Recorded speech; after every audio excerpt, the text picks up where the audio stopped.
अस्सलाम वालेकुम एवरीवन, उम्मीद करती हूँ आप लोग बिल्कुल खैरियत से होंगे। आज नए टॉपिक के साथ आपके साथ दोबारा से हाजिर हुए हैं और आज हम बात करने वाले हैं बहुत ही अहम टॉपिक के हवाले से। तो जनाब, मशरिक़ वस्ता की सूरत हाल जो है वो एक बार फिर से इंतहाई ख़तरनाक मरहले में दाखिल हो चुकी है। इसराइल पर जनूबी लबनान में सफ़ेद फास्फोरस इस्तेमाल करने का इल्ज़ाम लगाया गया है, जिसे आलमी कवानीन के मुताबिक ख़तरनाक और मुतनाज़ा हथियार समझा जाता है। दूसरी तरफ ईरान की तेल तनसीबात पर हमलों के बाद अमरीका और इसराइल के दरमियान इख्तलाफात भी सामने आ चुके हैं और इसी दौरान ईरान, इसराइल और हिज़्बुल्लाह के दरमियान बढ़ती हुई कशीदगी ने पूरे खित्ते को जंग के दहाने पर लाकर खड़ा कर दिया है। तो आज के वीडियो में हम इन तमाम आम पहलुओं पे बात करेंगे और बड़ी ही सादा अंदाज में आपको समझाएंगे।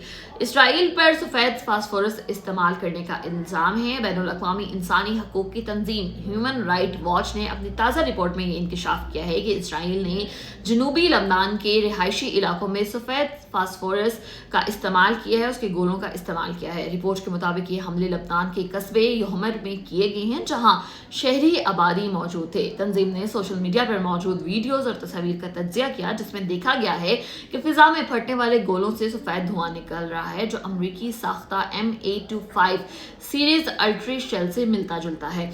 माहिरीन के मुताबिक सफेद फास्फोरस एक इंतहाई खतरनाक केमिकल है जो ऑक्सीजन के साथ राब्ते में आते ही आग पकड़ लेता है। तो ये काफ़ी ज़्यादा डेंजरस केमिकल इसको समझा जाता है। इसका ये नुकसान होता है कि ये इंसानी जिस्म को शदीद जला देता है, सांस के मसाइल पैदा करता है, इमारतों में आग लगा सकता है और बाज़ सूरतों में तो ये मौत का सबब भी बन सकता है। इसको स्मॉल पॉइजन बॉम्ब भी कहा जाता है। इसी वजह से इंसानी हकूक़ी तंजीमों ने इसे शहरी इलाकों में इस्तेमाल करना बैनुल अक़वामी कवानीन की खिलाफ वर्जी करार दिया है और इसका इस्तेमाल जो है वो किया गया है। दूसरा अहम इम्पॉर्टेंट मौजू पे अगर हम बात करेंगे तो वो मौजू ये है कि इसराइल जो है उसको आलमी दबाव का सामना करना पड़ रहा है। जी हाँ, आपको अगर हम बताएं कि अमेरिका, बरतानिया और जर्मनी ह्यूमन राइट वॉच समेत इसराइल के इत्तेहादी ममालिक से मुतालबा ये किया गया है कि वो इसराइल को दी जाने वाली फौजी इमदाद और असलहे की फ़रोख्त पर नज़रसानी करें कि उनको जो असलहा दिया जा रहा है वो बहुत डेंजरस है। तंजीम का ये कहना है कि अगर शहरी आबादी को निशाना बनाया गया तो ये जंगी जुराइम के ज़ुमरे में आ सकता है और फिर इसके ख़िलाफ़ जो है वो शदीद किस्म का एक्शन भी हो सकता है।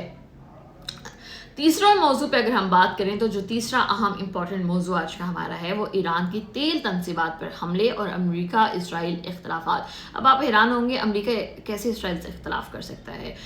एक बहुत बड़ी जो खबर है वो सामने आ रही है। अमेरिकी वेबसाइट एक्सेस के रिपोर्ट है ये, और उस रिपोर्ट के मुताबिक कहा जा रहा है कि ईरान के ऑयल रिफाइनरीज और ईंधन के ज़खायर पर हमलों के मामले पर अमेरिका और इसराइल के दरमियान इख्तलाफात पैदा हो गए हैं। रिपोर्ट के मुताबिक ये बताया जा रहा है कि इसराइल ने ईरान के तकरीबन 30 ईंधन के डिपो को निशाना बनाया, जिसकी मुकम्मल पेशगी इतला अमेरिका को नहीं दी गई थी। अमेरिकी हुकाम को खदशा है कि अगर ईरान की तेल तनसीबात को बड़े पैमाने पर नुकसान पहुंचा तो आलमी तेल की सप्लाई मुतासिर हो सकती है। एज हमने आपको पहले भी बताया कि ऑलरेडी अमेरिका जो है वो अपना हर्मस को जो है वो बंद करने का सोच रहा है और ये इशू बहुत ज़्यादा आगे अफेक्ट कर सकता है आलमी इकॉनमी पर। चौथा इंपॉर्टेंट बात जो है वो आलमी इकॉनमी के लिए एक ख़तरा किस तरह से। ईरान पहले ही खबरदार कर चुका है कि अगर इसकी तेल तनसीबात को निशाना बनाया गया तो आलमी मंडी में खाम तेल की कीमत $200 फी बैरल तक पहुंच सकती है। याद रहे कि ईरान दुनिया के बड़े तेल पैदा करने वाले ममालिक में शामिल होता है और ईरान का ये फैसला बहुत बड़ा खतरा बन सकता है। अगर खत्ते में जंग बढ़ती है तो इसके असरात पूरी दुनिया में महसूस किए जा सकते हैं। फॉर एग्जाम्पल बात कर लें तो तेल की कीमतों में इजाफा, जैसे कि पाकिस्तान में भी हुआ और बहुत बुरा इफेक्ट हुआ, महंगाई में तेजी, आलमी मैशत पर दबाव। इसी वजह से आलमी मालियाती मंडियों में भी बेचैनी देखने में आ रही है। बड़ी ही वहाँ पे भी एक वो कहते हैं ना 50-50 थरथली वाली सिचुएशन जो है वो हुई भी है। इसके अलावा अगर बात कर लें एक और अहम टॉपिक के हवाले से, तो जी ईरान के जो इसराइली जंग है, ईरान और इसराइली जंगी सूरत हाल जो है, बहुत से लोग जानना चाह रहे हैं फैक्ट एंड फिगर्स को। तो ये बताया जा रहा है कि इस दौरान ईरान और इसराइल के दरमियान जो कशीदगी है वो काफ़ी ज़्यादा बढ़ते हुए दिखाई दे रही है। इसराइली हुकाम के मुताबिक हालिया ईरानी हमलों में कम से कम 13 इसराइली हलाक और तकरीबन 1900 से ज़ायद ज़ख्मी हो चुके हैं।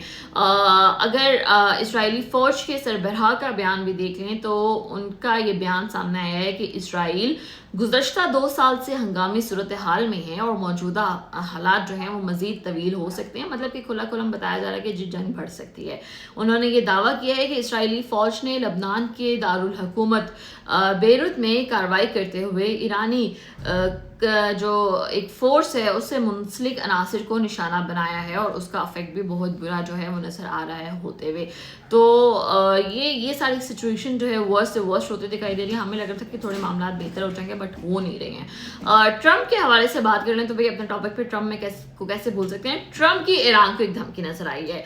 अमेरिकी सदर डोनाल्ड ट्रंप जो है उन्होंने ईरान को एक सख्त पैगाम देते हुए ये कहा है कि अगर ईरान मुस्तकबिल में जौहरी हथियार बनाने की कोशिश करता है तो अमेरिका इस पर सख्त इकदाम करेगा। उन्होंने ये भी कहा कि ईरान के यूरेनियम ज़खायर के मामले पर मुख्तलिफ ऑप्शंस ज़ेर गौर हैं। मतलब कि ईरान अगर किसी भी किस्म का कोई भी तजर्बा करने की कोशिश करता है तो वो ईरान के लिए बहुत नुकसानदेह साबित हो सकता है। ये डोनाल्ड ट्रंप ने खुलम खुला धमकी जो है वो ईरान को दी है। एक और अहम बात आज ये हुई कि ईरान में कैद की तब्दीली देखने में आई है। ईरान में एक अहम सियासी पेशरफ्त जो है वो सामने आई।